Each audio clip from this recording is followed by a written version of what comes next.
In this video, we're going to do a recap of all the topics we covered in Domain 3. You can use it as a recap for your own notes, for when you're working on practice questions, for the day before the exam, or for whatever else you need. So to recap, we've talked about physical security. We start out with our fences that can be a deterrence or preventative depending on what type of fence it is. A 3-foot fence is a deterrence. An 8-foot fence with barbed wire is a preventative measure.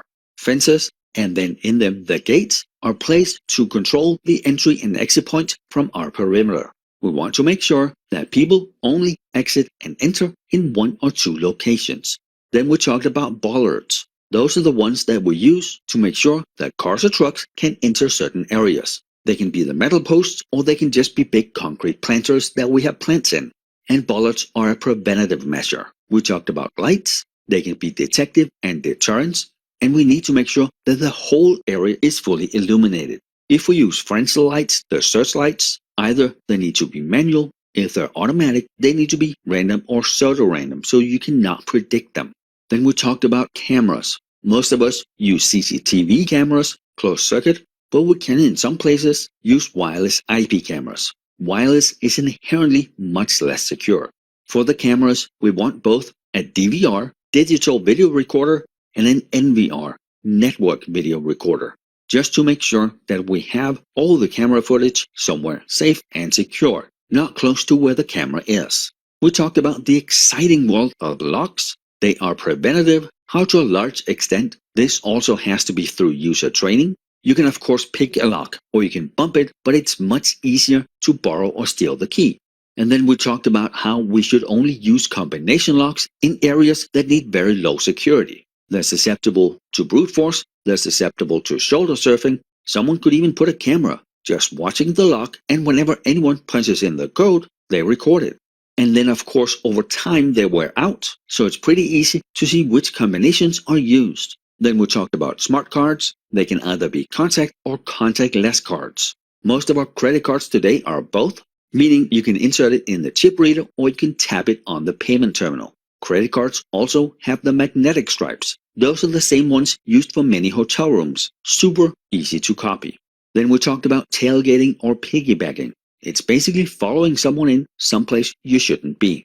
Now to prevent that, we can use man traps. Those were the ones where you enter a room, the door behind you locks, and you can't open door number 2 before door number 1 is completely closed. Some of them can also have pressure sensors, where they can see Bob is in the room, but this weighs way more than Bob. We check what else is in there, just to make sure no one else is in the room with Bob.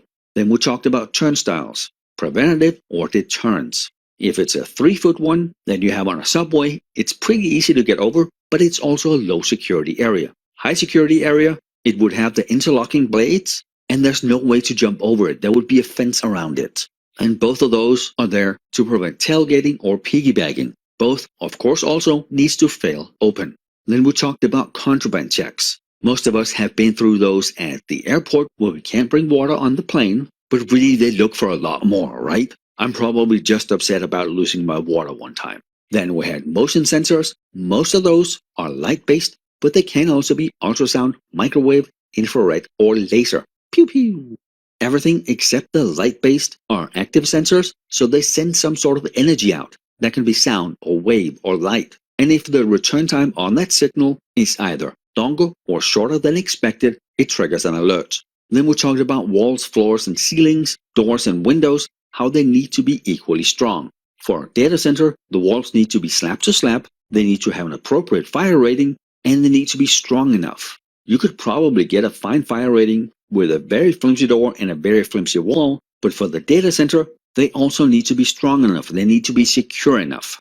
Then we talked about guards, and guards is one of those things that can just be used for so many things. They can be deterrent, they can be detective, preventative, compensating. What type we use depends on what we need to protect and which other countermeasures we have not been able to implement, so we need the guards to compensate. Then we talked about dogs. Dogs are deterrent, they're detective, and they're compensating, but they also come with some unique liability issues. And then we talked about what do we do when we have someone authorized visiting our secure facility. Do we escort them? Does a little Thor sit there for 6 hours and watch them while they work? And the answer where I worked was yes. we just spent a bunch of time on logical or technical controls. They are one of the three access control categories. The other two are administrative and physical controls. We have different access control types. They are preventative, detective, corrective, recovery, deterrent, and compensating. The names sort of tell you what they do. We talked about identity and access provisioning. Those were the ones where an entity can have multiple identities, and those identities can have multiple attributes. The example we had was, I'm Thor, I went to that college 10 years ago, I'm alumni, I'm going to the college again now, I'm a current student, and I'm also teaching at the college, so I have 3 different identities in their systems. Each of those identities have different attributes, different rights assigned to them, different things I can access. We talked a little bit about the identity and access provisioning lifecycle, which was what we could use to make sure that the password meets our compliance based on our policies, that we don't have inactive accounts, that new accounts that are created, if not used, will automatically lock. It really just is an automated tool that we can use to make the workflow for identity and access management much easier. Then we talked about federated identity and the subset of that, the single sign-on, where you can sign into one system and then have access to 20. Inherently less secure, but we can implement countermeasures to get us the security profile that we need.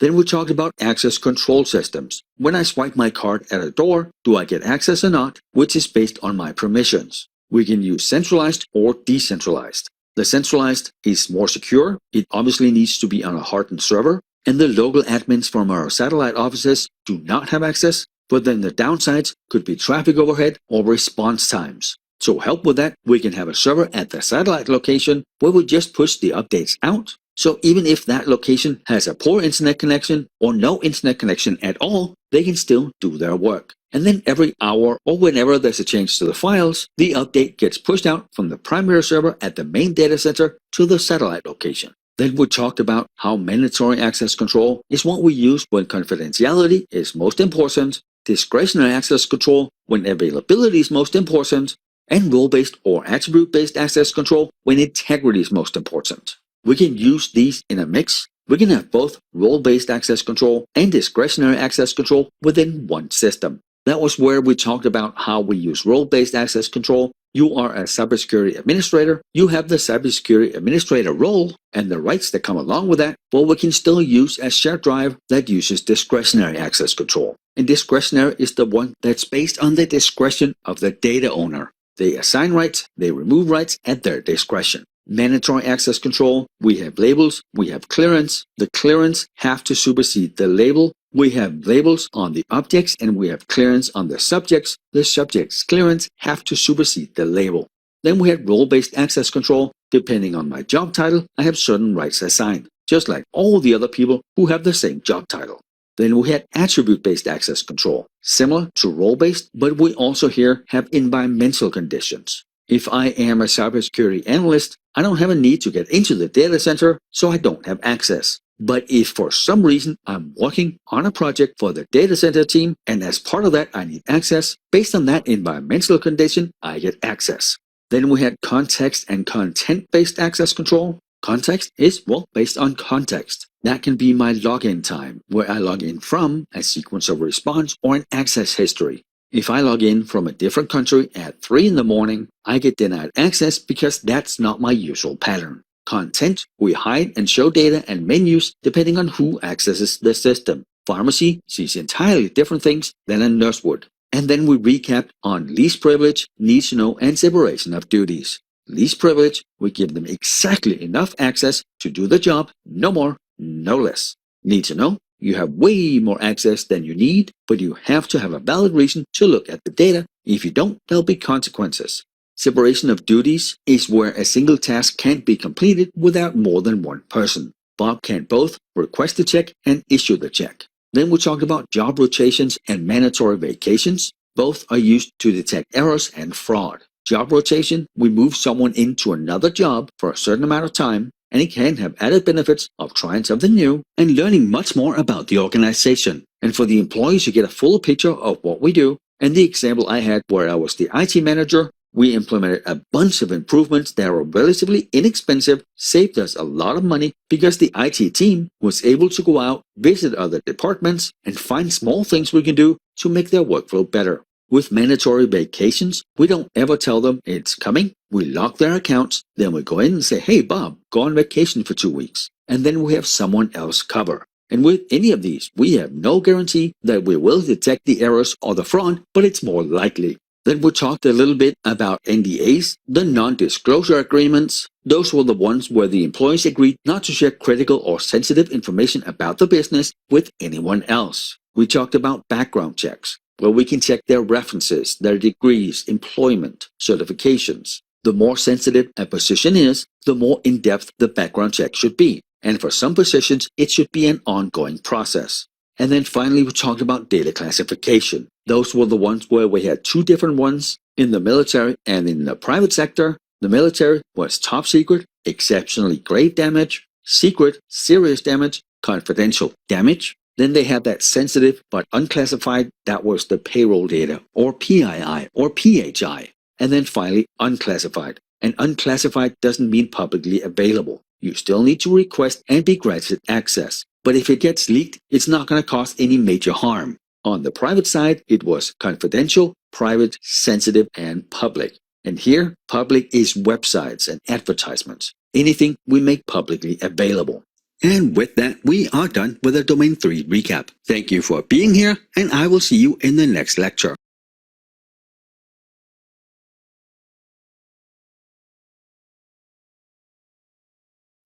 In this video, we're going to do a recap of all the topics we covered in Domain 4.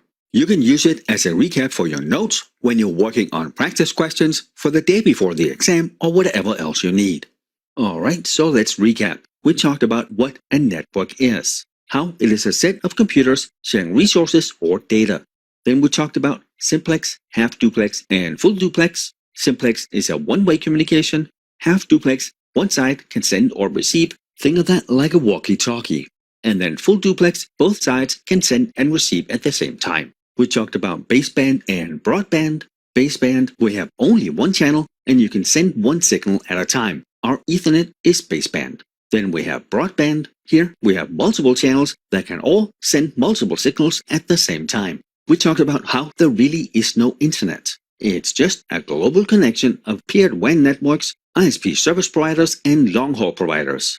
We talked about the intranet. That is our internal network in our organization. And if we either have a large organization or we have paired our internet with another organization in the field that we're in, that would be an extranet. Then we talked about circuit switching versus packet switching. Circuit switching was the one that was more expensive. Here we have a dedicated circuit. The traffic always takes the same path, whereas a packet switching network, which is what most people have and most organizations, here the traffic can take different paths through the network. Connections are often oversubscribed, and for TCP connections, the traffic is assembled at the destination. We can also use quality of service. That's the one where we give certain traffic priority, meaning if we use voice over IP, or video conferencing, or online gaming, anything that needs real-time or near real-time data transfer, we give that traffic a higher priority. Because for me as an end user, it doesn't matter if my website loads a quarter of a second later, but with the video conference, here it does matter. Then we talked about the different types of networks. PAN, personal area network, anything really you can reach out and touch that is in your vicinity. Then we had a LAN, local area network. Again here, it's connected devices and computers in a limited geographical area.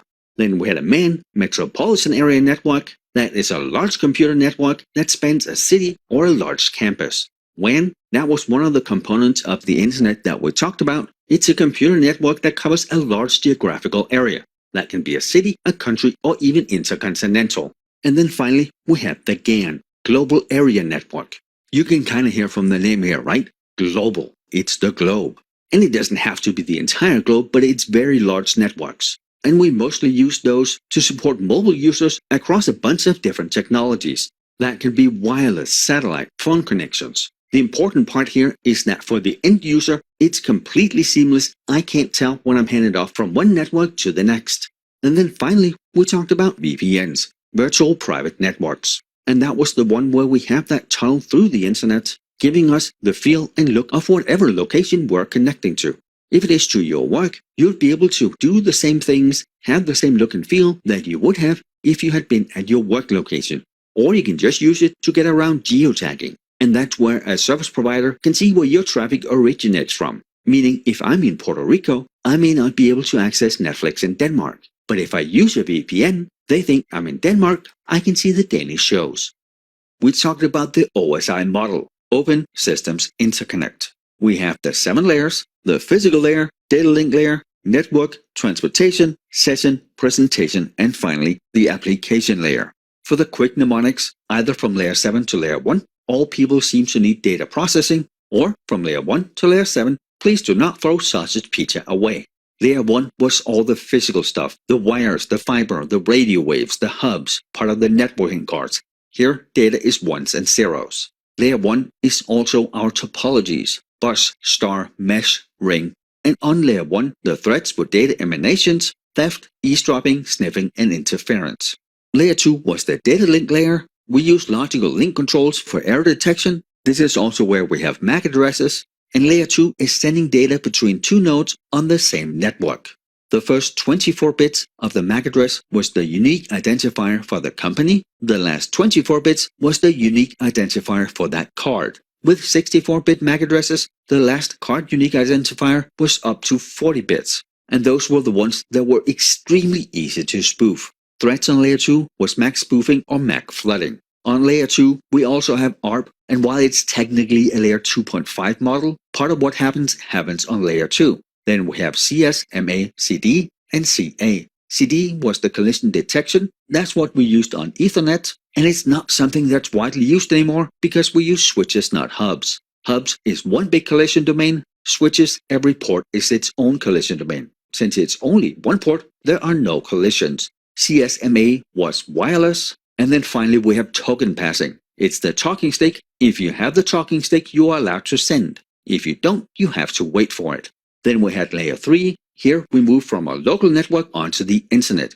Everything here is IP-based. Internet protocol. They can either be IPv4 or IPv6. We will cover those in a later lecture. On layer 3, we have all the protocols with ICMP, IP, IPsec, IGMP. The only one that starts with an I that is not layer 3 is IMAP. That is layer 7, and that's something we use for our emails. There are way more threats on layer 3 because here we leave our local network and we go onto the internet.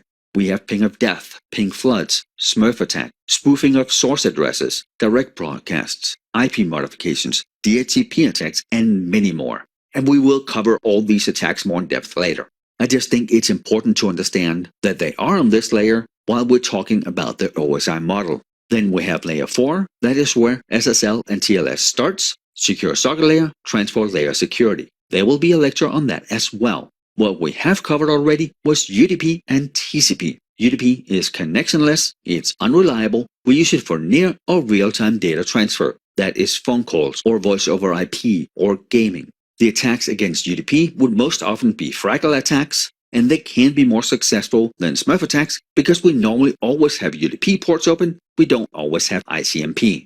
Then we have TCP that is reliable, it is connection oriented, it guarantees delivery, it uses that three-way handshake SYN, SYNAC, ACK, but because it has that guaranteed delivery, it resends the packets that don't make it to the destination, it's also slower and it has more overhead. And that was where the traffic is going to throttle up to a point where we start losing too many packages. Then the receiver is going to say, slow down. And the sender and the receiver will find out what is the optimal speed for us to send that without losing too many packages. Attacks here are SYN floods. The attacker sends the SYN, the server sends the SYNAC back, and sits there waiting for the last acknowledge. It never gets it, and here it's thousands or hundreds of thousands of clients doing that, eventually overloading their server.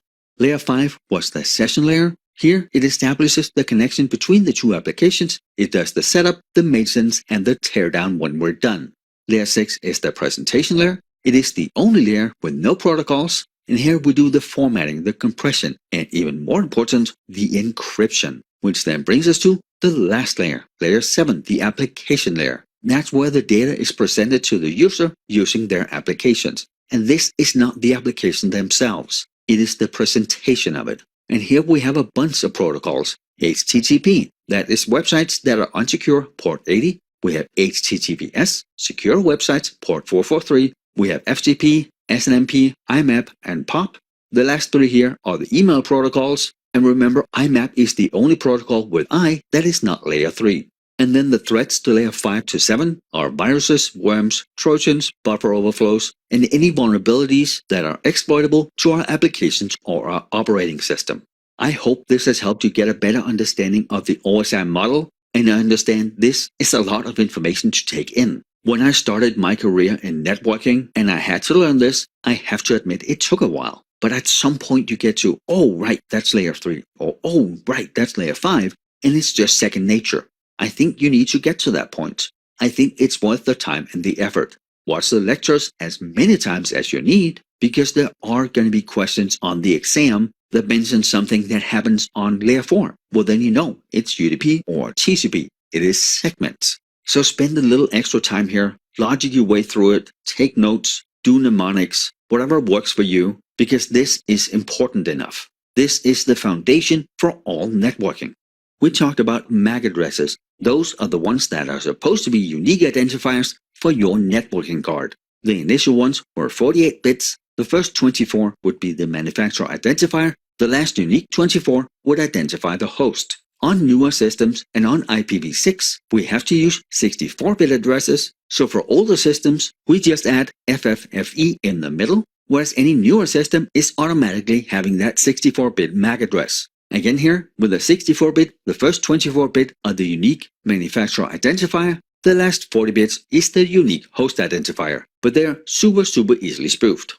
Then we talked about IP addresses, how it was first deployed into production with ARPANET in 1983. That is later what became the Internet. It was inherently not secure because it was built for secure closed networks. And IPv4 initially was a connectionless protocol, because again, there was no point in adding overhead, making it connection-oriented. It was just going from one device to another, which is the reason why we have so many support protocols to give us the speed, the delivery, and the security that we want online. The switch from IPv4 to IPv6 has been happening in the last 10 years because there's only about 4 billion IPv4 addresses. And right now, we have 22 billion devices online, and in 2025, we'll have about 75 billion, which is why we need to move to IPv6 that has so many more addresses. Remember, every square foot on the entire planet, or 30 by 30 centimeters, can get 65,000 IP addresses all to itself. We talked about how we have IP addresses and ports, and the IP address was the apartment building, the street number, where the port is your apartment number. That way, when you go to a website, it knows exactly which tab to load your data in.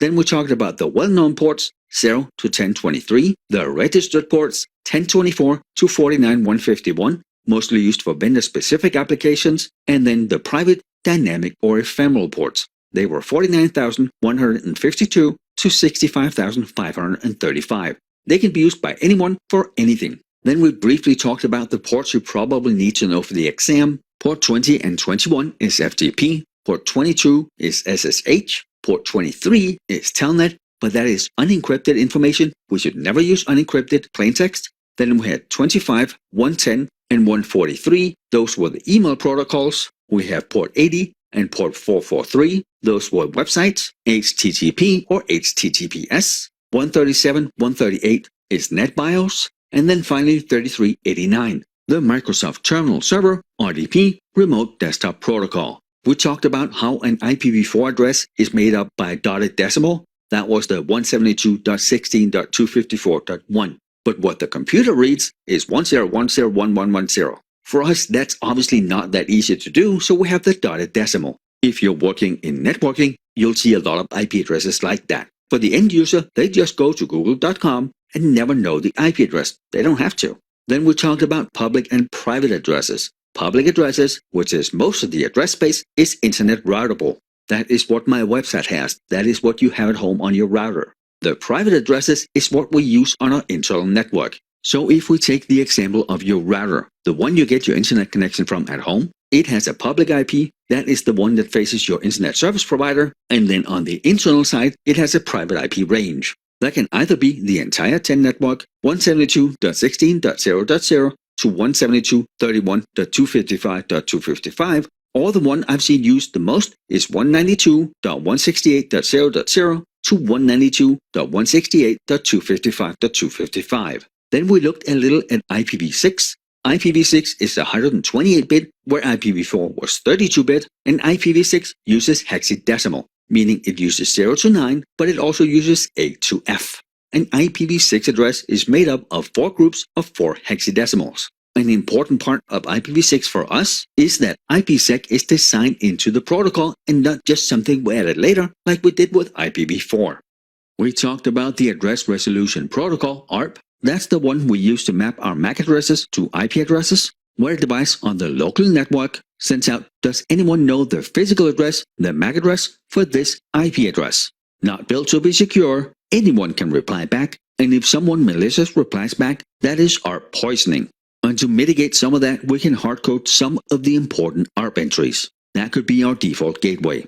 Reverse ARP is used by diskless workstations. They send out, hey, this is my physical address. The server replies, well, if that is your physical address, here is your IP address. Then we talked about ICMP, how we use it for pings. We send those out to see if a system is up. Even if we don't get a reply, that doesn't necessarily mean the system is down. They could just, somewhere on that path, have blocked ICMP replies. We also use ICMP for trace routes. That was the one where we send a request out with a time to live of 1. As soon as it hits the first router, we get the IP address of that router. The router tells us you have a time exceed. It drops the traffic. We then send one with a time to live of 2, and then 3, and then 4. So we identify every single router on the way to where we're going. And it keeps doing that until it goes past 30 hops, it reaches the destination, or it hits somewhere where ICMP is blocked. Then we talked about HTTP and HTTPS. Those are the protocols that we use to transport HTML data.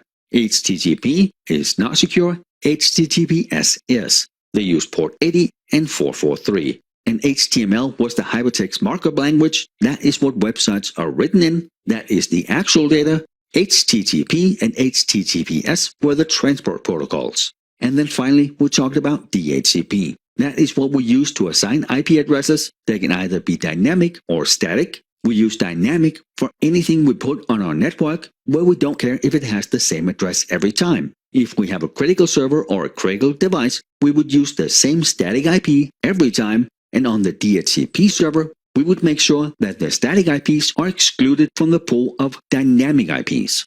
If they're not, well, that's just trouble waiting to happen. We talked about copper Ethernet cables, which is what most people think when you say networking cable, because that's what they're used to. We talked about EMI, crosstalk, and attenuation, which can all be issues with copper Ethernet, but not with fiber. Then we talked about how the cables are twisted in pairs, and they can either be unshielded or shielded. Unshielded is cheaper, that's what most cables are. Shielded is more expensive, they're stiffer cables, and we would use those in places where security is more important and where we don't want the EMI and the crosstalk. Then we talked about fiber cables. They can either be single mode or multi-mode. Single mode is a single strand, multi-mode is multiple strands, and they can send much faster than copper Ethernet. They have no attenuation, they have no crosstalk. You can't just clamp a sniffer on a fiber cable, but they're also more difficult to use, they are more expensive, and if you break the little glass strand in the middle, the cable is unusable. And then finally, we talked about Cat 5, 6, and 7, which is most likely what you're going to see for copper Ethernet. OM 3 and 4, what you're going to see for multimode fiber. And then that the speeds that we measure the internet connections in and the cable's ability to send is measured in kilobits, megabits, gigabits, terabits, and petabits. Every time we go a step up, we multiply by 1,000. In our LAN technologies, we mostly use Wi-Fi and Ethernet. Ethernet are cables, Wi-Fi is wireless. We talked about some of the legacy LAN topologies, the bus, where it's just like a string of Christmas lights. If anything breaks on that chain, there's no traffic going either way past that break. Then we talked about the tree topology, an upgraded version of the bus topology. There's a central node at the bottom, but again here, if any device breaks anywhere on that chain or the cable is bad, there's no traffic going either way. Then we have the ring topology. It's in a ring. So even if my connection to the computer to my left breaks, I can still send it all the way around to the right. Not super efficient, but still better than a tree or bus topology. Then we have the topology we actually use today. We have the star topology. That is where our switch is in the middle, And each of the nodes have one connection to the switch. Since this is its own collision domain, there are no collisions. And obviously, with a normal switch, if it's a large one, it's not just going to have 5 nodes. Normal switches that you would see in your work environment would be 12, 24, 48 for regular switches, and then some of the larger ones can be up to 1,000 ports. And then finally, we have the mesh topologies, partial or full mesh. The partial was where not all nodes are connected to every other node. Full mesh, every node is connected to every other node. And we do that for redundancy and load balancing. We talked about Wi-Fi or wireless, that you may see on the exam as wireless LAN or WLAN. And we kind of all know what that is, right? You connect to a wireless access point, and then you can move seamlessly around the building or the location that you're at. That can be your house, your school, or your work. But it is a geographically limited area. Then we talked about some of the threats, the rogue access points. Those are the fake access points that either can be malicious or non-malicious. It could just be that Bob doesn't have proper Wi-Fi coverage at his workstation, so he brings in a Wi-Fi access point from home. It could also be interference or jamming. That can both again be malicious or non-malicious. It could just be the microwave or baby monitor. Or it could be someone trying intentionally to compromise our integrity and our availability. And then we had an evil twin. They can either be internal or external. Internal is connected to our internal network. External is, well, not. And they're just a step up from the rogue access point. Here, they name the same Wi-Fi name that our company uses. So whenever one of our employees is in range and they have the best signal, they will most likely connect to that access point because it doesn't have a password. We talked about Bluetooth. Bluetooth uses the 2.4 GHz band. We use it for PANs, personal area networks, and even though Class 1 Bluetooth can reach up to 100 meters or 300 feet, most of the ones we use them for something that we can reach out and touch. Bluetooth is somewhat security through obscurity. First off, because it's not a very interesting target. Secondly, you need to be very close to the device to actually try to hack it. We talked about bluejacking. That is sending unsolicited messages over Bluetooth. Blue snarfing, that is where they access information of the Bluetooth device. And blue bugging, they gain control over your device. But blue bugging is only feasible on older cell phones that have not been updated. Any newer cell phone that gets automatically updated is not susceptible. And really here, all the countermeasures are common sense. Turn off Bluetooth when you don't use it, pair your device, then stop pairing, and don't accept pairing requests if you didn't send it. Then we talked about Li-Fi that uses light to transmit data. We talked about Zigbee. Here, it was a mesh wireless network with low power, but also very low data rates. Then we talked about satellite. It used to be really slow, really expensive, very high latency, but with Starlink, you can actually get very fast speeds, low latency, and a reasonable price. And for my use case, when the entire power grid is out in all of Puerto Rico, I can still have an internet connection because it's not reliant on any of the infrastructure here. And then finally, we talked about cell networks, how it's a regular backbone internet connection all the way up to the tower. From the cell phone tower to your device, it's wireless. It's called a cell network because it's made up of little cells. They should, just like our Wi-Fi, overlap so the end user never notices when they go from one antenna to the next. And then we talked a little bit about the 3, 4, and 5G bands. I don't think you need to know the speeds, just understand that 3G and 4G has huge coverage areas, 5G does not, but it also has way higher speeds. We talked about VLANs, how they're logically segmented LANs on our switches, and since we can have that logical separation, we don't need to have a different hardware device for each segment on our network. Now in our example, we had the VLAN for payroll that spanned 2 buildings, so the switches between those 2 buildings, they would have that VLAN enabled, but they would not have any other VLANs enabled. So on those trunk ports, between switch 1 and 2, we would have VLAN 3, but we would not have VLAN 1 and 2 or 23. And the way we make VLANs work is we configure the VLANs on the port. So if someone in accounting is going to use that port, then we add that port to VLAN 1 and VLAN 23 because they need to use voice over IP as well. And then the packets we send, they get tagged with those VLANs. For voice over IP phones, we give that traffic higher priority because it needs to be real or near real time. It's phone conversations. And we do that using quality of service. A regular switch has up to 4,094 VLANs and they have 12-bit VLAN IDs. And that's going to work in almost all places except large cloud providers. because they can easily have hundreds of thousands of customers that need their own VLAN. So for that, we have VXLAN. Here, they can have 16 million unique VLANs, and they have a 24-bit VLAN ID. On top of that, they also use MAC and UDP encapsulation, which means that we can extend layer 2 across multiple locations. It really just is an encapsulation protocol that runs on our existing layer 3 infrastructure, meaning we extend the VLAN across multiple locations so I can have my data in multiple data centers and still be on the same VLAN. And then we finished out this lecture by talking about routers. Where switches can have up to 500 ports,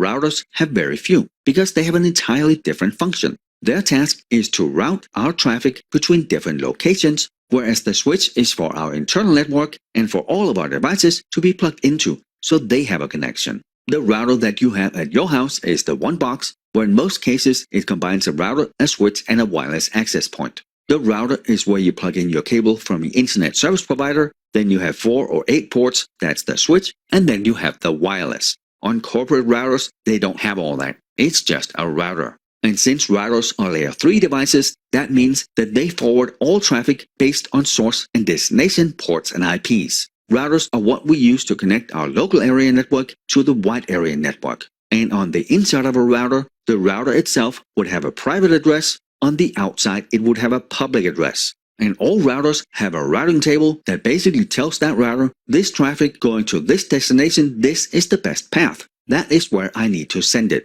That can either be something we configure statically, meaning we configure all traffic going to this network or to this segment is going out that port. It can also be a default route. That's us saying all non-local traffic, meaning all traffic going to the internet, gets sent out this port, and we use that for things we send to our internet service provider, because everything that goes to the internet has to go through the provider. There's no point in having a routing table that the router has to look up where to send this traffic. The router sees it's a public address, meaning it's going to the internet, it sends it to the internet service provider. Then the internet service provider has a huge routing table that figures out what is the best route to this destination. And then the final way we can learn routes is through routing protocols. That's basically different routers talking together, figuring out this is the best route to go to whatever destination, and since they share that information, they have a logical map of what are the best paths for whatever we're sending to that destination.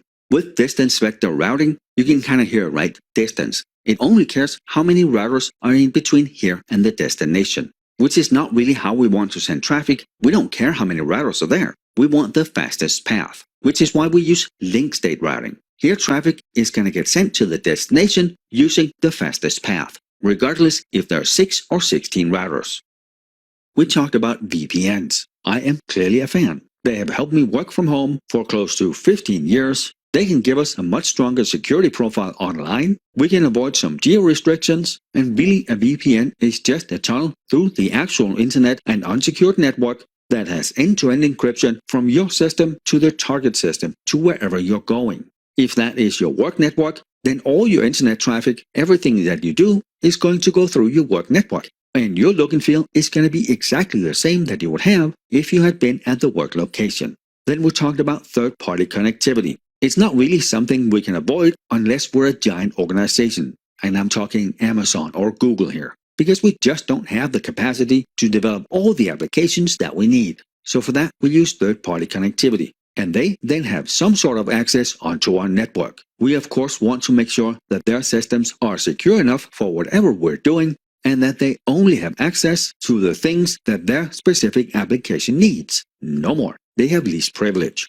For those vendors, we have contracts, we have service level agreements, we have interconnect security agreements, and we have MOUs and MOAs. The MOU is us agreeing on a bunch of things. Yes, we understand this is our responsibility, where the MOA, they accept that responsibility. That is legally binding. The interconnection security agreements, ISA, is when we connect our two networks, we would also want some sort of rights where we can audit their systems and maybe even do penetration testing. And then we talked about service level agreements. That is where we outline the service we're buying from them, what are the acceptable parameters, how much uptime do we need. If this is a software as a solution, SaaS, well then we need this amount of uptime. We need this much warning before they have a downtime. If they exceed those parameters, well then there's some sort of reaction. They give us some money or they give us months off or whatever. And then finally, we talked about NAC, or Network Access Control. And that really makes sure that our environment and our systems in it adhere to our security policies. And NAC can both detect and respond. Because having those amazing, wonderful security policies really mean nothing if they are not followed. So the NAC can help us reinforce that the policies are followed, giving us a better security posture that then allows us to stop most of the known attacks and some of the zero-day attacks. And that really is the key here, right? We bring the risk down to an acceptable level. We can never get rid of the risk, but we bring it down to a point where that's acceptable. We talked about software-defined networking. Here, we use software to control the traffic through our network instead of hardware as we normally have. In doing that, we can control, change, and manage our network behavior dynamically, which gives us much more flexibility. It's much easier to change how we move our traffic, and we do that by separating the router's control plane from the data plane. That is where the routing decisions are made in the control plane, and the data plane forwards the data. It also allows us to be vendor agnostic. We don't have to have all Cisco equipment at our facility because it's no longer the hardware or their associated softwares that control the data flow. We do it through our own software. Then we talked about software-defined WAN. Here, instead of having MPLS connections like many companies have had for many years, we have a software solution that doesn't care what kind of connections we have. We don't pay for the capacity on the internet connections. They're just our regular internet connections. And we can use whatever is available in each location. On top of it being faster, much cheaper. It also has a near real-time failover, so if our primary connection goes down, the secondary is going to take over right away. It also makes it much easier to manage. It gives us better insight, better reporting, better statistics. And it's also easier to configure security. It really is just a better solution, which is also why there's that huge move of 85% plus of companies either have deployed or plan to deploy SD-WAN within the next 2 years. And software-defined doesn't just have to be WAN or network. It really can be so many things. It can be storage, it can be data center, it can be compute, it can be security. It really can be anything. And we are seeing that move as well with anything else, because it can help us manage our environments and everything that we do much easier. But here again, of course, we need to make sure that we have the right security profile, because we know making something easier often also makes it inherently less secure. We talked about hackers. They used to be someone who would find unique ways of using something for something it was not intended for. But now the use is more someone who's trying to gain access to or disrupt any leg of the CIA triad. That is our confidentiality, integrity, and availability. The hackers range from white hat to black hat hackers. White hat are ethical hackers. These are the people who are trying to find the flaws so we can protect our systems. On the other side of the spectrum, black hats, they're also trying to find the flaws, but for entirely different reasons. These are the attackers. And then in the middle there's a spectrum of gray hat hackers. They're also trying to find the flaws, but they won't exploit them.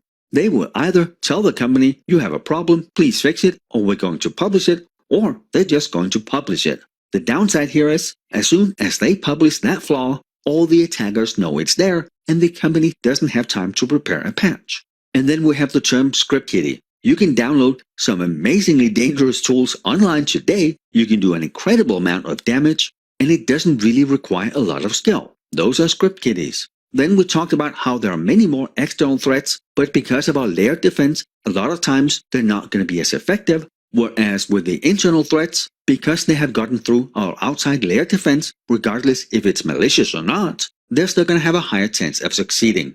We looked at lost or improper disposal of data was 6%, internal theft is 8%, employee actions or mistakes 24%, and all of those to some extent can be minimized with proper training and education. Then we have vendors 14%, external theft 17%, malware, hacking and phishing 31%, and some of that can also be mitigated by raising the awareness of our internal employees, but a lot of what we need to do here is also technical.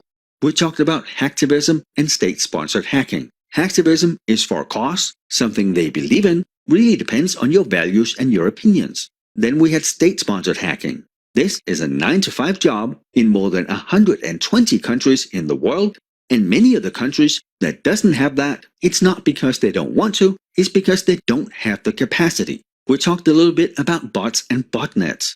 The bot or the zombie is the individual infected computer. Then above that we would have the bot herder. and that could have 10,000 zombies. Above that, that could be another herder and another herder. So sometimes botnets can be in the millions. They're run through a CNC network, command and control, and normally the attacker would go through multiple secure links before they actually get to the first bot herder. The more degrees of separation, the less likely it is that the attacker is going to get caught. Then we talked about malware, and that's really the catch-all name for any malicious software that's used to compromise our systems or our data. We talked about viruses. They have to have some sort of human interaction.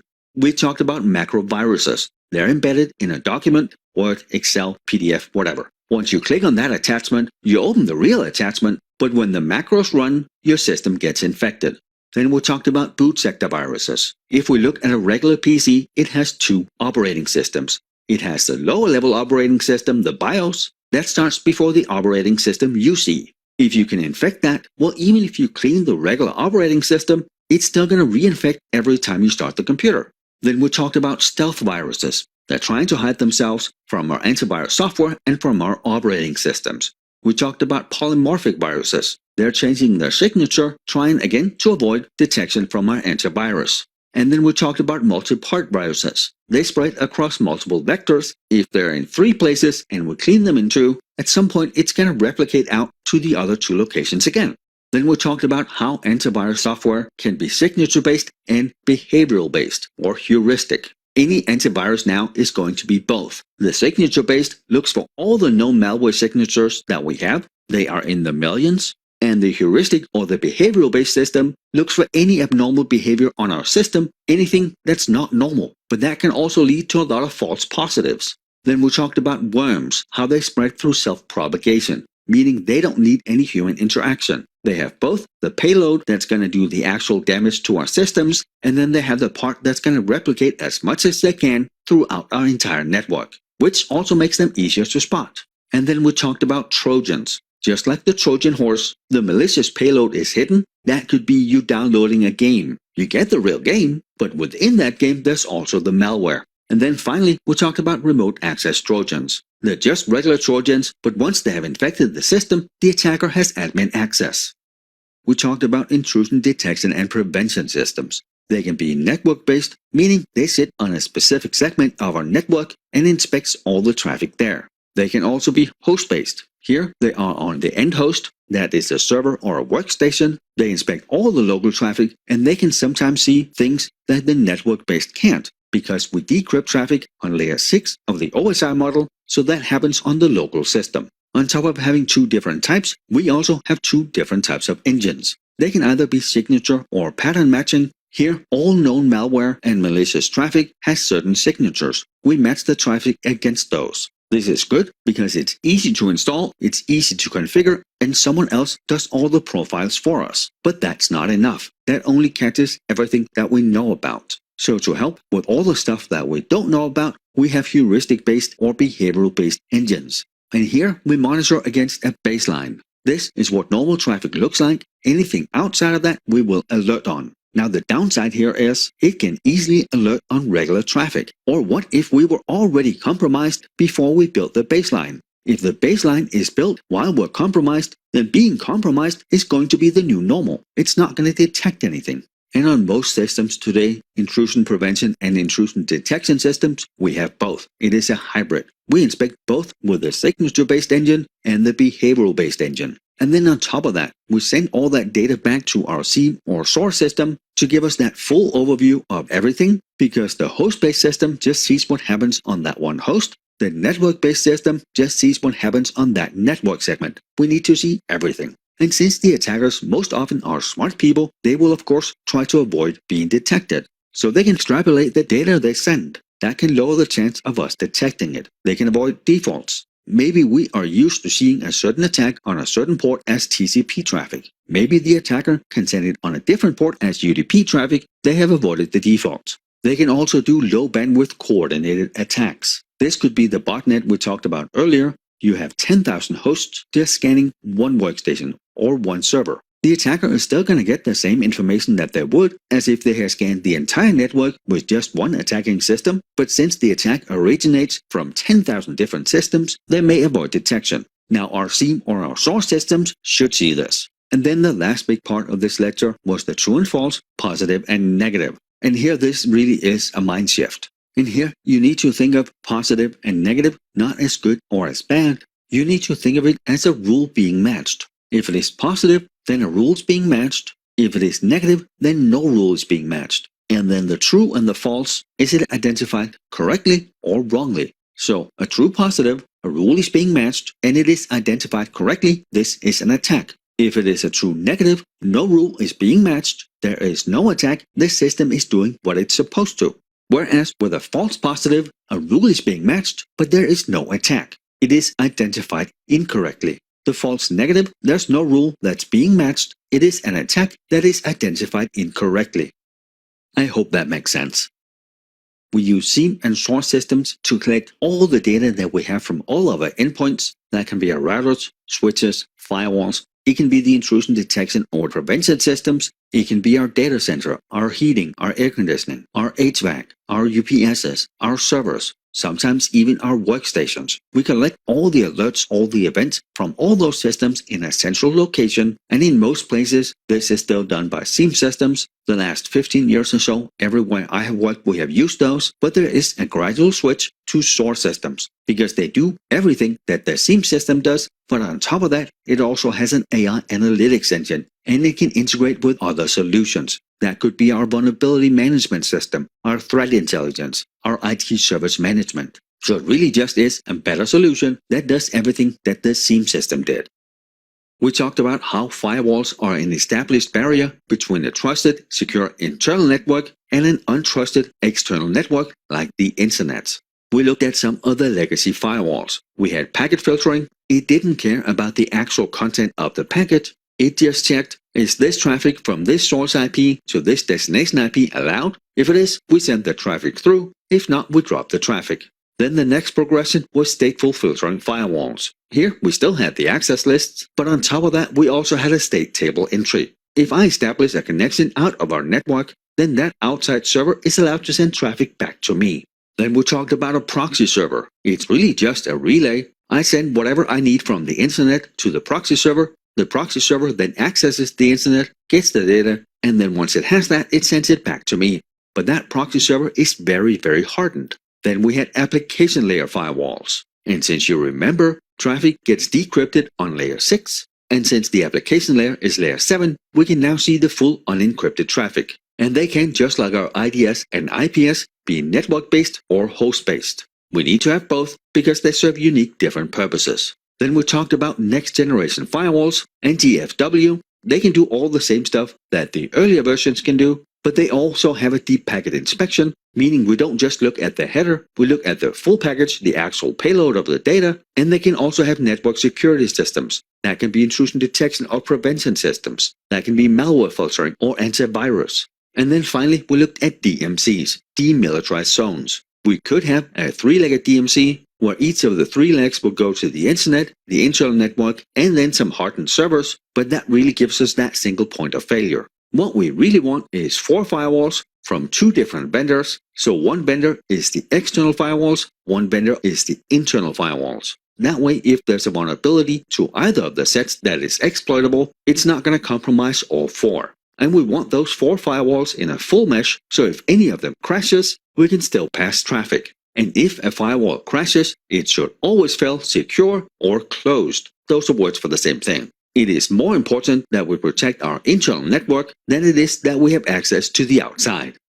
We talked about zero-day vulnerabilities. Those are the actual vulnerabilities that have not been widely discovered and published. Then using that vulnerability, the attacker would make a zero-day exploit. That is the code using the vulnerability, and the attacker would then use that code in a zero-day attack. Since this is the first time we see this attack, we don't have any signatures in our antivirus, IDS, or IPS. We can get lucky that the behavioral engine catches it, the heuristic system, but there are no guarantees at all. I would even say it's unlikely.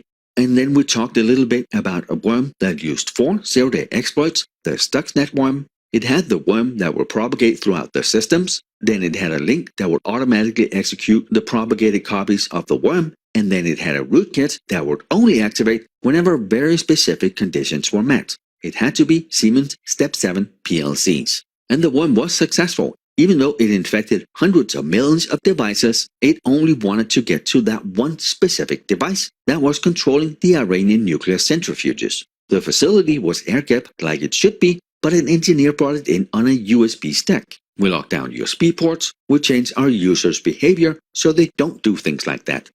We use vulnerability scanners and testing to test a single system or a set of systems for known vulnerabilities. They have a long list of vulnerabilities and they then scan the systems for those. We can either do it on our production environment or we can do it on new servers before we put them into production. This is something we do after the server hardening. And then the vulnerability scanning system will look for a predefined list of vulnerabilities. That can be system configuration, outdated software, lack of patching, ports that shouldn't be open, accounts that should be deleted, really most of the stuff we do in server hardening. And then once the scan is done, we get a report like the one over here on the right, and that gives us critical, high, medium, low, and informational for everything on our system. It also gives us a list of how to fix all those issues.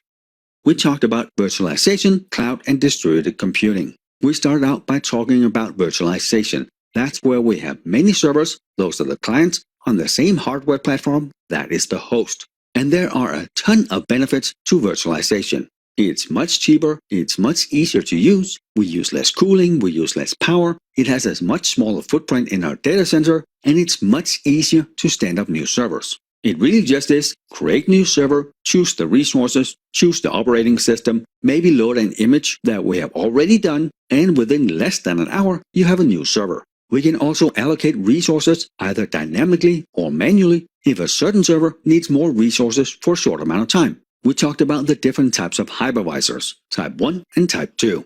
Type 1 is what we would have in our data center. This is hardware that's built specifically for virtualization. It has the hardware, and then it has the hypervisor, and on top of that we build all the virtual machines. This is also what all the cloud providers use. A Type 2 hypervisor is what you and I would have on our own systems.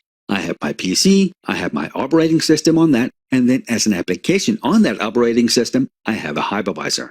Using that hypervisor, I can then build virtual machines on my system. And then of course, using virtualization comes with a whole new set of security concerns, things we need to think about before we deploy. We want a similar protection profile for all the systems on one host. So in the case there's VM escape, where an attacker can jump from one client to another, it's within the same trust level. Just like we did with single sign-on, there needs to be added security, because with single sign-on, now you just don't have access to one system, you have access to 20. The same thing here. If you gain access to the hypervisor, instead of having access to one server, you might have access to 500. And then of course, we need to keep a very close eye on the resources. It's very common for admins to oversubscribe them, or for the data owner to actually have access to allocate resources to their own servers. It's just a bad idea. Then we moved into cloud computing. We talked about how there is no cloud, it's just someone else's computer somewhere else. Just like there's no internet. It's just a bunch of connections between ISPs, WAN providers, and long-haul providers. And when we use cloud computing, we either build or outsource some parts of our IT infrastructure, storage, and applications. We talked about private and public cloud. Private, we own and run it on our own infrastructure. Public, this is shared tenancy, and this is what 99% of all cloud computing is. This is AWS, Google, IBM. They build massive infrastructures, and we rent a small part of that. Then we had hybrid cloud computing. That's a mix between private and public. The stuff that makes sense, we host in our own data center. Normally things where latency or higher security is important. And then everything else, where it makes sense, we put on public cloud. And then finally, we had community cloud. And that really is used for a special community or customers from an organization that have a shared concern. That was the one where all the hospital systems and anyone in healthcare in Hawaii, they had a community cloud they can use for the projects they're working on together. Then the big part, the different types of public cloud. We talked about infrastructure as a service. The name kind of indicates what it is. The vendor is responsible for everything, including the virtualization. We put the operating system, the databases, the security, the applications on top of that. Then we had platform as a service. Here, we are only responsible for the applications and the data. And then finally, software as a service. Here, we are only responsible for the data. In many cases, these are vendor-specific applications. That was the one where I had the example with when we discharge patients from that hospital. We integrate our patient data with their application, and their application then does all the behind-the-scenes work. Then we talked about distributed systems, which often also is called distributed computing environments. That's where we move the system out as close as possible to the end user, regardless if it is a person or a system. And we do that because it gives a better user experience, the latency is lower, it also gives us horizontal scaling, meaning if I have 7 and I want to expand to 20, I just add 13 systems more that are geographically dispersed depending on what I'm trying to achieve. It has a higher fault tolerance because if one of my 7 systems go down, I still have the other 6. It's cost effective and it gives us that low latency that people expect online. And we really use it everywhere. It's the internet, it's websites, it's cell phone networks, it's research, it's peer-to-peer networks, it's blockchain, and thousands of other things. Then we talked about high-performance systems. The most well-known type here are supercomputers. We have built all these systems with the specs we need exactly for this one task. And then we have a user or a scheduler that controls all those systems. The important part here, just like with anything else we do with servers, is we need to have enough compute, network, and storage for whatever we're doing. They need to be aligned. And then finally, we talked about edge computing. Here, we bring the data as close as possible to wherever that data is needed, and we do that by moving the data and the compute resources. And this again here lowers the bandwidth use and it lowers the latency. With edge computing, the most commonly used type are CDNs. All CDNs are edge computing and distributed computing, but not all distributed or edge computing is CDNs. And I think close to 80% of large enterprises have already implemented or in the process of implementing edge computing in their organizations.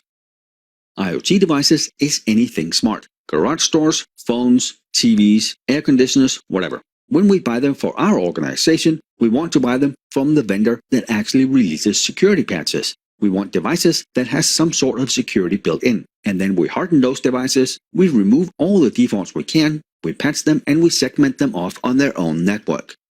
We talked about asset tracking. We have a corporate asset tracking system. In that, we track all of our assets. For us, that is the IT stuff. And like we talked about in our risk analysis, we need to have identified all of our assets. If we don't know we have the asset, how can we possibly protect it? And then that asset has a life cycle. We track that asset from when we buy it till we discard it. And most of our assets have a tech refresh cycle. That could be a laptop. Every 4 years, the user gets a new laptop. And it's super critical that we update that asset tracking system and everything is entered. If we forget something, well then that is not protected. We can also use the asset tracking system to notify us whenever we're low on something, when we have this many laptops left, or we have this many hard drives left for that specific server. Then we talked about hardware hardening. Most people think servers when we talk about this, but it really is everything. It is routers, it is switches, firewalls, workstations, wireless access points, and obviously servers as well, and everything else we have in our organization that is IT. Hardware hardening should be as much as possible automated. If we have to harden 100 things and Bob has to do it manually, it's likely he forgets something. If we do it automatically, all 100 steps will get done. And that is deleting all the default user accounts, usernames, and passwords. We apply all the patches. We block all the ports that are not needed. We stop all the services that shouldn't run. We remove anything from that system that is not something we need. And then finally, we talked about how we can lock down the USB ports. If you think back to when we talked about the Stuxnet worm, if they had locked down the USB ports, then that engineer could not have brought in his USB stick, the plant would not have been infected. We talked about electricity. In our data center, we have to have clean, reliable power for our servers, disk arrays, and networking equipment. If we have a loss of power, it will definitely affect our availability and it can affect our integrity. For that, we use UPSs, uninterruptible power supplies. Those are the large battery banks. We use PDUs. They are the power distribution units. And then we have transfer switches and we have backup generators. The transfer switch just keeps an eye on, do we get enough power from the power company? If not, it should start the generator. The UPS really does nothing. It just sits there and waits until we don't have enough power. Then the battery starts discharging. Once the generator starts, the batteries stop sending power because the systems already get it from the generator and the battery starts recharging. And for everything that we have, including power, we want full redundancy. So each server is connected to 2 different power outlets that are connected to 2 different PDUs that are connected to 2 different UPSs, to 2 different transfer switches, and if at all possible, to 2 different utility providers. The generators can technically run as long as we have fuel for them. Some places I have worked, we have had 10,000-gallon tanks, which should be able to last us weeks. And then we talked about the power fluctuation terms. A blackout is a long loss of power completely. A fault is a short amount of loss of power. The power is still completely out. Then we had a brownout and a sag. A brownout is a long period of low voltage. A sag is a short period of low voltage. A surge is a high period of high voltage. And a spike is a short period of high voltage. And while we want, of course, to have battery enough for our entire organization, this is mostly centered around our data centers. It's an inconvenience. I can't use my desktop, but if the data center is down, the entire organization is down. We talked about backups. So we started out talking a little bit about fault tolerance and how on critical systems we have as much redundancy and resiliency as it makes sense. Now, if that fails, or we get hacked, or the data center is destroyed, then and only then do we need our backups. And backups are super critically important. Remember, 72% of businesses that had major data loss were closed within 2 years. We have 4 different types of backups that we use. We have full backups, incremental, differential, and copy backups. And then depending on the system we have and the legal requirements we need to adhere to, in most places I have worked, we have had 3 months retention, 6 months, 1 year, 3 years, 5 years, 7 years, and infinity. And yes, infinity means we keep it forever. And while it would be easier to do full backups of everything every time, it's both going to take much longer. It's also going to use much more backup media. That can either be tapes or disk. But if we have to restore, it's also going to be faster because we just need a single tape. Since that's not always feasible, we can do incremental backups. And incremental backups backs up everything that was changed since the last backup, and it clears the archive bit, just like the full backup does. But that was the one where if the system crashes on day 30, we might need 29 tapes to restore the data. Then we had differential backups, and that backs up everything since the last full or incremental backup, which is the last time the flag was cleared. This is going to take more storage space, it's going to take more time, but it's still better than a full backup. If on day 30 again here, we need to restore, well then we need 2 tapes. The original full backup and then the differential tape from just before the crash. And then finally we have the copy backup. It is exactly like a full backup, but it doesn't clear the archive bit. That is what we use when we do patches or system updates. We need to be able to restore the system, but we don't want to mess with the backup cycle. We talked about fault tolerance, redundancy, and resiliency. We started out by talking about RAID, redundant array of independent disks. Here we have 2 basic forms. We have disk mirroring, we mirror the data, and we have disk striping, we split the data out over multiple disks. With disk mirroring, if we have 2 hard drives and we mirror the data to those 2, if one dies, we still have all the data on the second drive. But this is also slower because we need to write it twice. This is for redundancy and fault tolerance. Then we have disk striping. Here we write the data across multiple disks. We have to use at least 2. So the first part of the data is written on disk 1, the second part on disk 2, the third part on disk 3. This is only for speed. We can, however, with disk striping use parity and then use that parity to restore data so we both get the faster write speed and we also get the redundancy, the resiliency, the fault tolerance. I think you need to know RAID 0, that is striping with no mirroring and no parity. There's no fault tolerance. The only thing it does is it gives us faster read and write speeds, and we need at least 2 disks. RAID 1, that is the mirroring we talked about. We need at least 2 disks, and we write the identical data to all the disks. Then we have RAID 5, that is plug level striping with distributed parity. And it's called distributed because the parity is on different disks. So for the A data stream, the parity is on disk 4. For the B data stream, it's on disk 3. If any of those disks die, we can restore the data from the 3 remaining disks. Then we talked about data center and system redundancy. We have multiple power supplies that on their own can carry the whole system in a server. We have multiple network connections that go to redundant switches, that go to redundant routers, that go to redundant internet providers.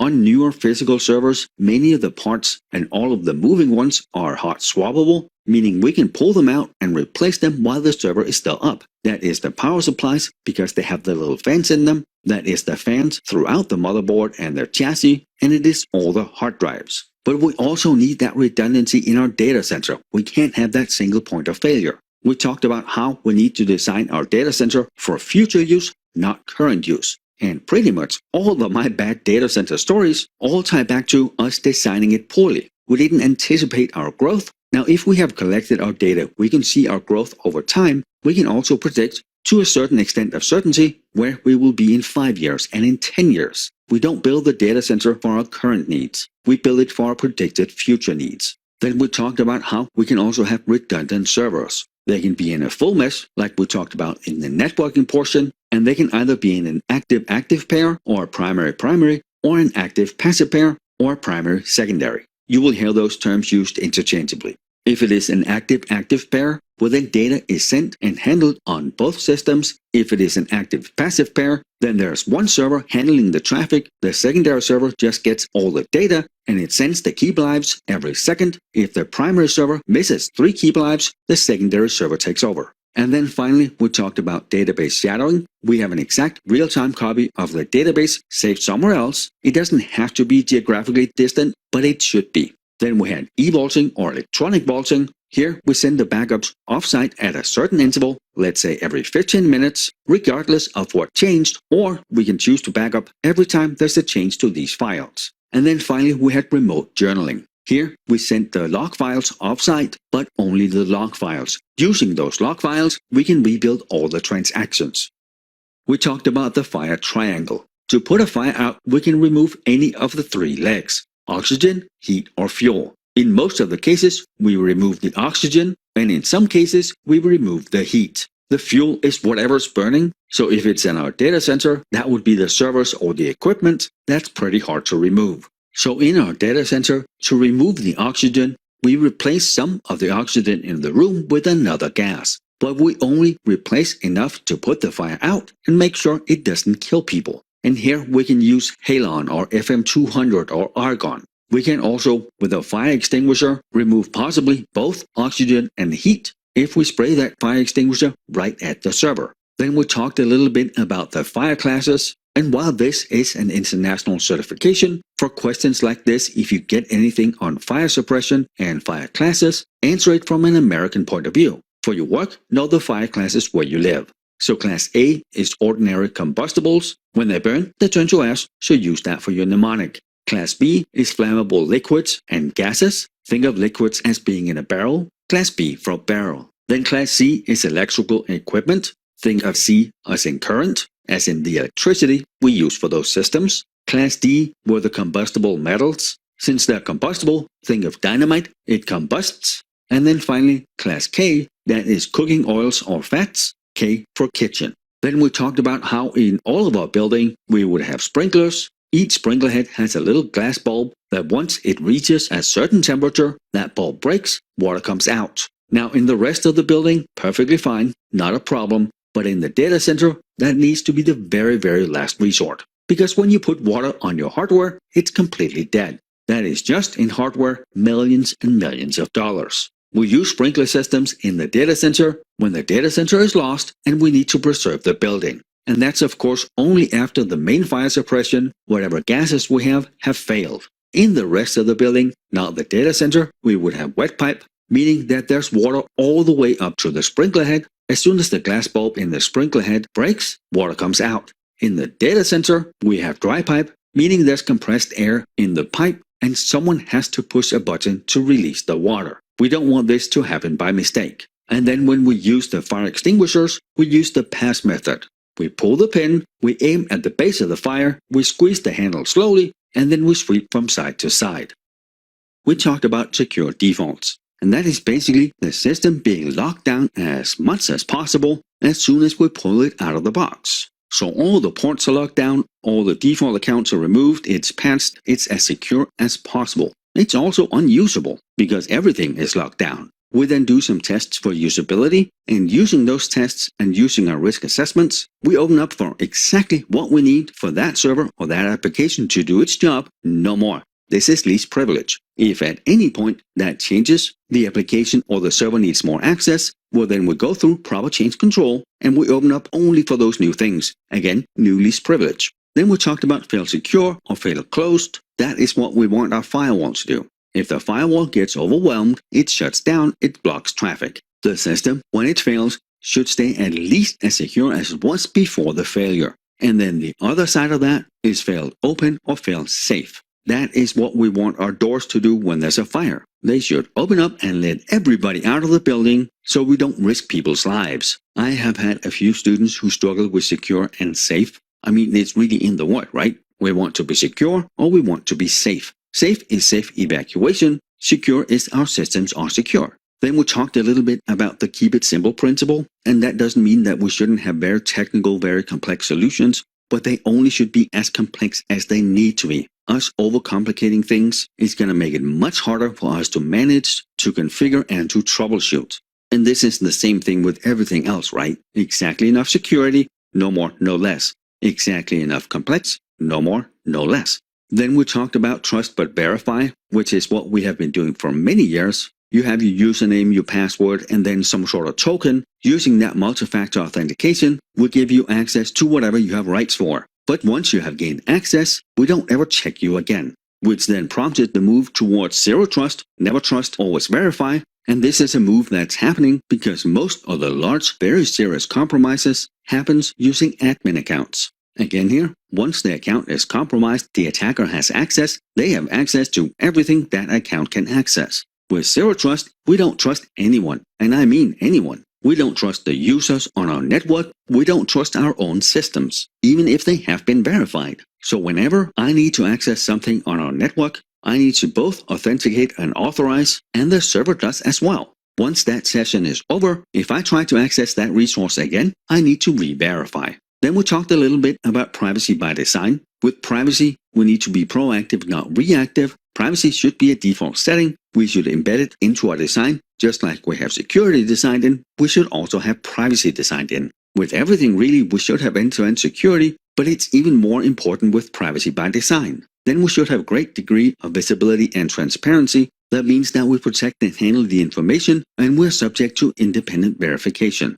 And then, of course, finally, we have the respect for user privacy. We have the strong privacy defaults. We have the appropriate notices for users. We keep it as user-friendly and as user-centric as possible. And then finally, we talked about shared responsibility. That is for cloud computing, and that's just us being very clear on who are responsible for the security on which part of cloud computing. And that, of course, depends on which type of cloud computing we have. But also here, if the cloud provider has turned on security and we choose to turn it off, even if it is in part of their responsibility, we still turn it off. It is our responsibility. And with that, we are done with the Domain 4 recap. Thank you for being here, and I will see you in the next lecture.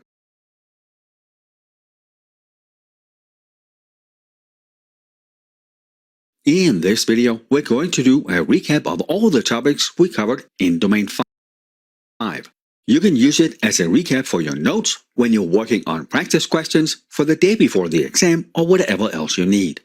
Alright, let's recap. So whenever we build new systems, we buy new systems, most of them are going to be completely open. So we need to do that server hardening we talked about. We shut down all the ports that we don't need. We remove the default accounts. We apply all the patches. We disable any service that we don't need. Then we run a vulnerability scan against that system to make sure we got everything. And all the server hardening or the device hardening should really happen automatically. We don't trust Bob to do all 100 things. It's more likely we get everything done if this is automated. Then once the system is inserted into our production environment, we start monitoring it, and we start monitoring for all the changes. If anyone makes changes outside of our security baseline, we get notified because only changes that have been approved in our change control should be made to the system and not just some admin that has a problem that needs to fix it quickly. And we keep monitoring the security baseline for any of our systems until we retire them. This is for the entire lifecycle of that one system. We talked about patch management. Whenever most vendors discover software vulnerabilities in their software, they try to fix that, and they do that by releasing patches. Whenever a patch is released, we should implement it to our systems within a reasonable amount of time. Now what that is depends on what we're patching. In most places, I would say within a couple of weeks. We shouldn't do what Equifax did, where they waited more than 2 months. Had they patched their systems in those 2 months, they would never have been breached. On Microsoft systems, it's Patch Tuesday. The second Tuesday of every month, there's going to be new patches. We deploy those patches to our test environment, We see if it breaks anything. We have our users test all the applications and their regular functionality and see if anything has been impacted by applying this patch. For something as big as Microsoft, they also have emergency patches, and that's for anything that's critical enough that it can't wait until Patch Tuesday. Here, they do auto-cycle patches. And it really is important that we patch everything. We don't just only patch the servers. We patch our storage array, our networking equipment, our VM hosts, anything we have that's IoT, workstations, phones, really anything that we can patch needs to be patched if there's a new patch out for it. And like with most other things, we want to automate as much as possible so we don't have that human error. So for our patches, or really for any software push, we use something like SCCM or WSUS. That way, the patches are going to get pushed out to every single system. We don't miss some because whomever is pushing the patches out is tired or just forgets about a segment. We would normally do patches starting at maybe 2 or 3 in the morning. That way the systems have had enough time to finish their backup, and then we probably shouldn't go much past 5 in the morning. Because if we have to do some troubleshooting, we don't really have a lot of time before staff starts coming in at 7 or 8 in the morning. We can also, if we look at the Microsoft patches, but really this is true for anything. We can look at all the things to fix in this patch and then pick the ones that are appropriate for us. If there's nothing critical, well, maybe we only do some of the patches, some of the updates, because we might not have whatever the rest are for in our environment. If we don't have that system or that type of configuration, there's no point in applying that patch. And then with any change in our environment, patches included, we go through proper change control. And we do that after we have tested the patch. We go in and tell them, when we apply this patch, this is what we're changing. This is what we're going to get out of it. This is what's going to happen if we don't make that change. Here's the impact of the patch, and here is our rollback plan. And then when and if the change control board approves the patch, well, then we apply it in the specific window for that patch that we have been given by the change control board. We talked about change management, and change management is our formalized process. We handle any change to our environment. That can be configuration changes, patch management, it doesn't really matter. It's a change in our environment. And we need to go through that process for everything that we change. For our changes, we have a change review board, and that's made up both by IT because we understand what that change is going to do, but also the operational units that this change is going to affect as well. On top of that, we also have subboards, technical approval boards, change approval boards, or whatever we need. We clearly communicate to the users that are using these systems, why are we making this change, what is it going to get us, what is it going to get us if we don't, and that's really the same thing we use for the change control board. This is why we're doing this patch, this is all the good stuff we're going to get if we do, this is all the bad stuff that potentially could happen if we don't. This is how we're going to back out if for some reason it doesn't work. And then on our change control board, we don't normally have senior management on those boards, but we probably have a certain set of parameters. Anything within those we can approve without senior management, but if it's something where the impact can be really grave, here we might need their approval. There are a ton of different frameworks that we can use for change management. Which one we choose really depends on the needs of our organization. What do we need? What kind of infrastructure do we have? What kind of business are we in? And many other things. The flow in most of them are going to be the same. Some of them are just specialized in this type of environment or this line of business. And then assuming we implement the change, we're successful, then we monitor the change, and then we report on what went well and what did not.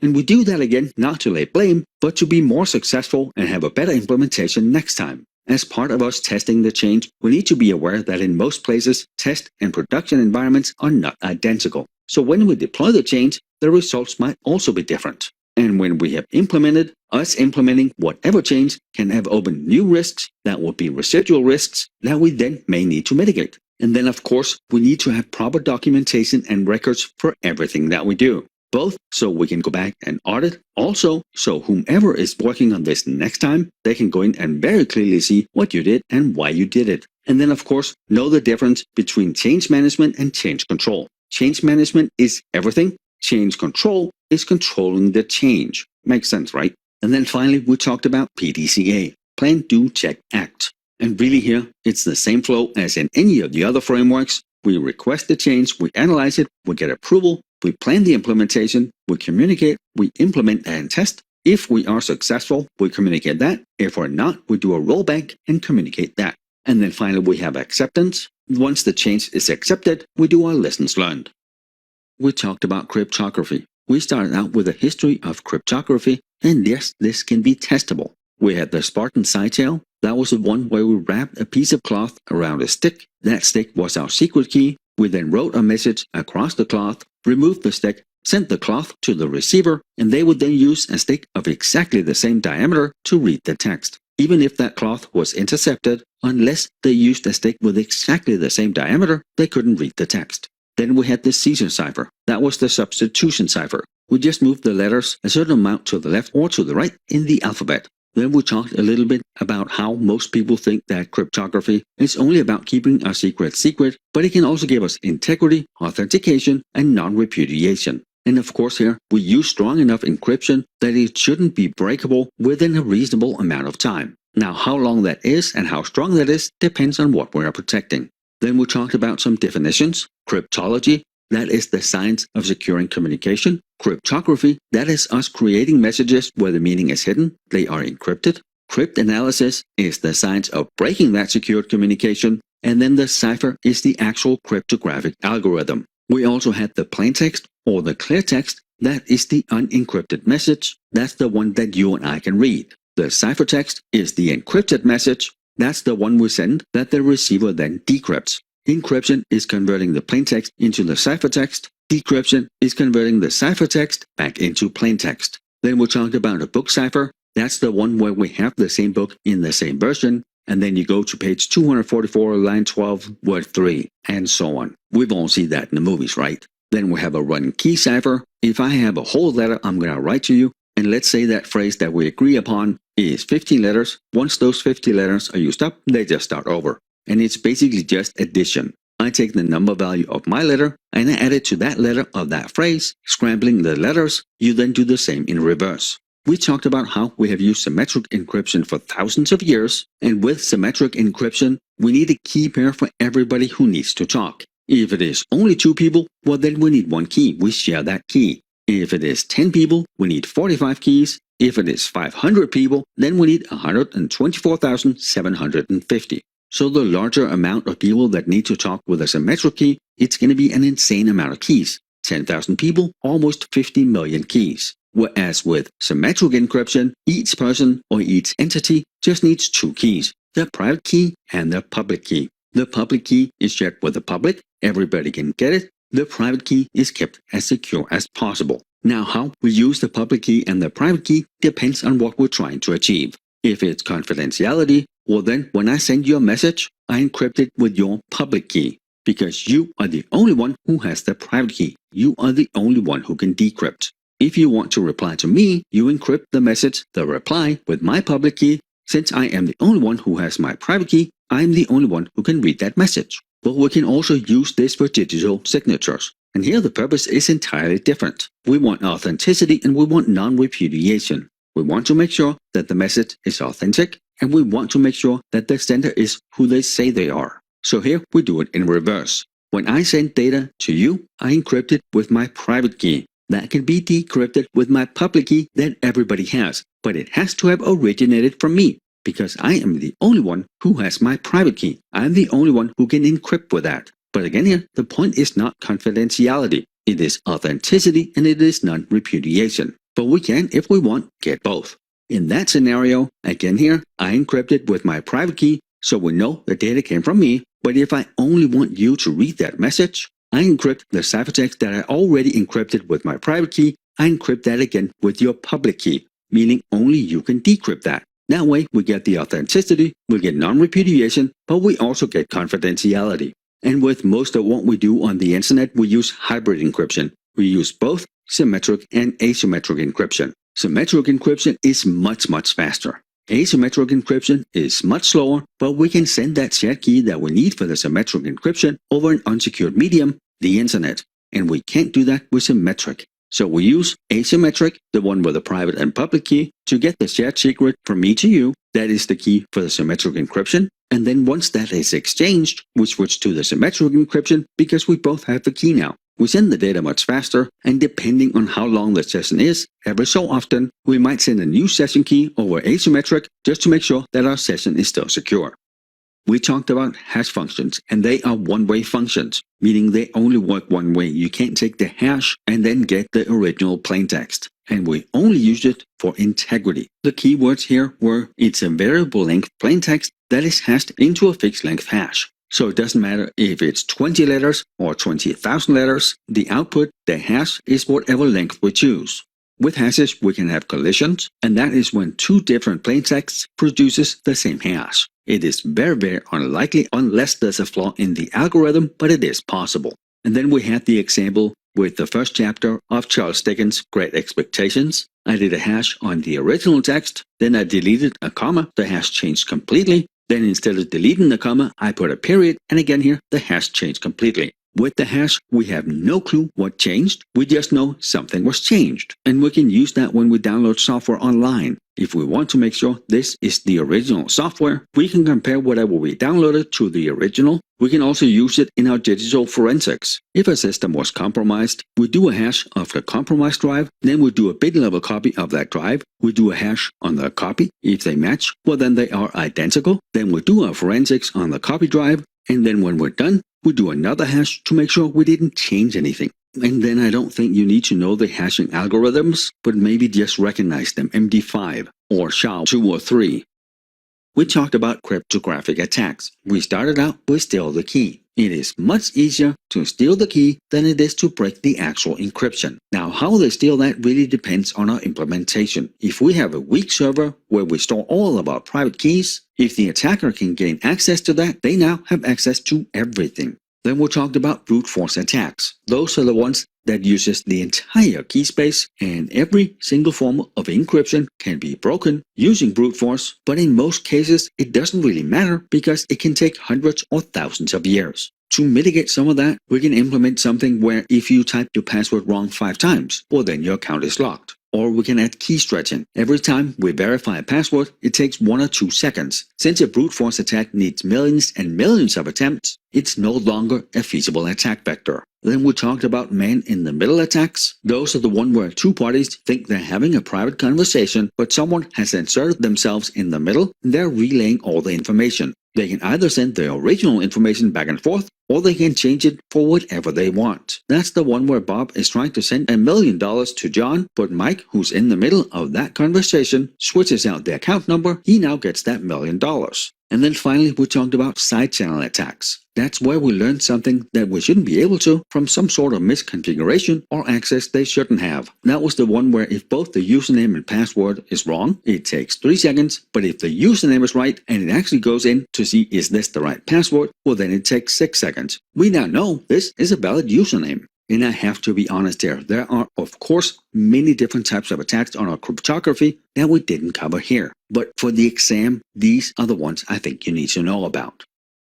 We talked about data handling, data storage, and data retention. Data handling is an administrative control, meaning we only want the individuals who should have access to the data also to handle it. We have those very clear policies on who can access the data, why, when, where, how. And this is with need to know. You have to have a need to know to access the data. We then have the auditing and the logs in place, so after the fact we can make sure you had a good need to know. In the perfect world, we have some sort of backend IT audit system that does that for us. When we talk about backup tapes, they should be kept at a secure, climate-controlled, and preferably somewhat geographically distant location. We want it close enough for when we need to restore, it doesn't take a lot of time to get the tapes, but we also want it far enough away that if we have a disaster, they're not affected by the same disaster. Now, how far away that is really depends on our MTD, our maximum tolerable downtime. If our MTD is 4 hours and it's going to take us 4 hours to get the tapes, well then we can't restore in time. For most of our backups, we use storage tapes. They are relatively inexpensive, they can hold a ton of data, and they're easy to store. The LTO tapes are what we mostly use. The latest version I worked with, I think, was LTO-8s. One of those can have 12 terabyte of data, and if we compress it, we're up to 30 terabyte. That is a ton of data for a small tape that is no more than 4 by 4 inches or 10 by 10 centimeters. We of course need to have that proper storage of the tapes. That means that they are not stored under someone's bed at their house. They're not just in some random closet wherever we have space, and they're definitely not under the floor in the data center like the example I had from Hawaii. Because what if something happened to that data center? Then both, all the servers, all the data, and the backups that we need to restore that data with, they're all in the data center. If that's destroyed, well then everything is gone. And when we talk about protecting data, that's data in any form. It's not just the backup tapes or the disks. It's in paper, it's in audio. So with much of the data we have, it's going to have certain retention requirements. That means how long do we need to keep that data for? Some of the examples that I have used from healthcare or from banking, we could have 7 years. For 7 years, we have to keep this data. And since it would not be feasible to do that on disk, whenever we do a full backup of, let's say, payroll records, then we keep that for 7 years. And since we do that backup every week, we're going to have 52 tapes for every year times 7, just for that one system. We send that tape off to the facility, and in most cases, that tape just sits there for 7 years. After the 7 years have passed, we get the tape back. At that point, the tape is too old. We can't really reuse it because it's old technology. So we destroy it. Now, the more we destroy it, the less chance we have of data being recovered. But that's also going to be more expensive. So we choose the right type of disposal. But if you remember back to when we talked about threats, 6% of all threats are from lost or improper disposal. Out of our internal threats, that is almost 20%. So for paper records, if there's potential for anything incriminating, anything sensitive, they need to be destroyed, and that should be cross-threaded, not just single-thread. We can either do it ourselves or we can pay someone to do it. With digital media, we can do the same, right? We can shred the drives, we can crush them, we can technically pour acid on them or something weird like that. But in most cases, it's going to be overwriting all the data with ones and zeros. That obviously assumes that we can write to all the sectors. Then we can do a full encryption of the drive. While that doesn't delete anything, it makes it less likely for the attacker to break the encryption. We can degauss the spinning disks or really anything where the data is stored magnetically. And that was the one that was just a giant electromagnetic field that makes changes in the magnetic charges on the drives. Think of it like the hacker throwing the hard drive in the microwave, just much stronger. And of course here we have the proper destruction for whatever we're protecting. If there's no sensitive data on that drive, maybe we just do a full disk encryption and degauss it or crush it or something else. If this is top secret, well maybe here we do the purge, then we do the degaussing, and then we use the shredder. Most of those by themselves should be enough, but having them all combined would make it probably impossible to retrieve that data again. We talked about administrative or directive controls. Those are our policies and our procedures. Many people don't think they are as important as the technical or physical controls. I think they're maybe even more important because we use them to design the technical and physical controls. We talked a little bit about the different control types. Preventative, it prevents something from happening. Detective, we detect something during or after an attack. Corrective, it corrects something.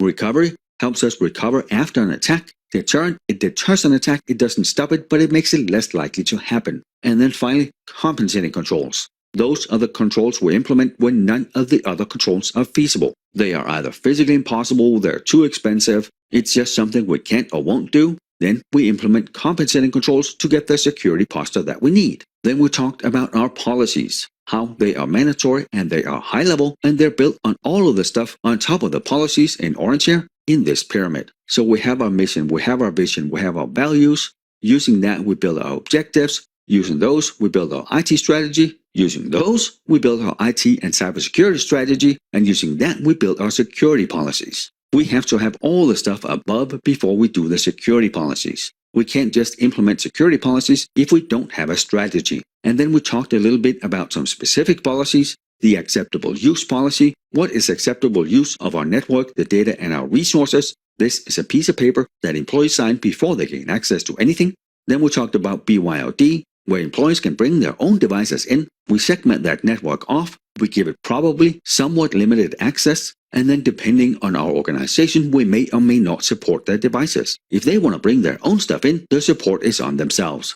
We touched on privacy policies, which is how we gather, use, disclose, and manage private data. And that is both for internal employees and it is for our customers. We may have separate policies for the two. Then we talked about password policies. That could be saying that the password management system remembers the last 24 passwords. We have to change our passwords every 90 days. A password has to be at least 2 days old before we can change it. It has to have a certain amount of characters. It has to have complex passwords, meaning the uppercase, lowercase, number, and symbol. And then we store passwords in a non-reversible encryption form. That is hashing. Remember, it's a one-way function, variable length plaintext, fixed length output. And then we talked about how we can have a data handling policy, how we classify, how we categorize, label, store, encrypt, backup, and destroy our data. And then finally, we talked about the 3 different states of data, because the different states of data needs different protection. Data at rest, that is stored data, that is tape drives, disk, but it's not actively being used. Here we use encryption. Data in motion, it's being transferred over a network. If I'm sending you a file, we want end-to-end encryption, meaning it gets encrypted on my device, it gets decrypted on yours. Anywhere where that data traverses a network, even if the attacker was able to get that traffic, they can't decrypt it. And then finally, we have data in use. It's actively being used, we can't encrypt. So here we have our policies, we have outlines for what is acceptable. So we have the clean desk policy, we have the print policy, we have the no shoulder serving policy. And then with those policies in place, we raise the security level of data in use to an acceptable level. We talked about how we give the users the right training so we can raise their awareness so we can change their behavior. For that, we need both the completely right training. It needs to be not boring, there needs to be some sort of engagement, and we can use gamification. That's where we turn it into a game. There are some sort of rewards if they do well. That can be during or after the training event. Whomever can answer the questions right gets some sort of reward. And then a couple of weeks later, if this was on phishing, we can send a phishing email out. The team or the top teams with the highest percentage of their team members reported that phishing email to security, they get some sort of reward. Most places think that their employees are the biggest asset, which I think is excellent, but it is also the biggest risk. So we need to give them that right training. And it really does work with gamification. Our employees are our first layer of defense. And if we do it right, we can build that good cybersecurity culture where we have proper cyber hygiene. We talked about social engineering. And that is really just using your people skills to bypass our security controls. And we can do this in combination with many other attacks. But it is often the first attack vector, and it is most often also the easiest. And social engineering is successful for a bunch of reasons. People want to be helpful, they don't want to get in trouble, they would want someone else to help them if they were in a similar situation. And if we are doing social engineering, a mix of these approaches can help. That can be authority. That is either someone that you think you should trust or someone that you're afraid of. That could be a person in a suit that looks like a CEO, or it can be someone in a cop uniform. Now, if this is over the phone or in an email, well then they still present some sort of authority. Then we have intimidation. If you don't do what I tell you to do, something bad is going to happen. That's your system is going to stay infected, your credit card is going to be misused, your company is going to have a lawsuit, you intimidate your victim into doing something. Then we have consensus, that is following the crowd. That can be fake reviews on a website, or it could be the social engineering, the penetration testing they did with that ice cream van, but everybody else was doing it. We can also use scarcity. If you don't act now, we're going to run out because we only have 200 left. And this type of attack really amuses me when it's online content, something digital, because we're never going to run out. Then we can also use urgency, that is the buy now in the next 24 hours before the sale closes, or fill these papers out before Friday, or we're going to sue you for $1 million. It has to happen right now. Then we have familiarity. We have some sort of common ground. We build on that. We went to the same high school, we know the same friends, and since we kinda sorta know each other, it's probably okay for me to give the attacker my information. Then we talked about phishing. Regular phishing, you send millions and millions of emails out, and even if one person replies and gives you their money, the attack is successful. Then we had spear phishing. It is a targeted attack, just like the familiarity. You write them by name. You have some sort of common reference, or at least you know something about your target, so you can write an email specifically to them. And then the last type of phishing is whale phishing. Here, we target someone in the senior leadership team in the company. First off, they have a ton of access. Secondly, they might not be very tech savvy. Then we talk about vision, voice phishing, and that really can be all 3 types too. It can be the automated phone calls that calls 1,000 or 10,000 people. They're normally not very well crafted. They're not very likely to succeed, but again here, if just one person replies back, you may get $1 million. With the phishing, we can also have the spear and the whale variety. Again here, it's just targeting one person with specific details, or it's targeting someone in senior leadership. And with that, we are done with the Domain 5 recap. Thank you for being here, and I will see you in the next lecture.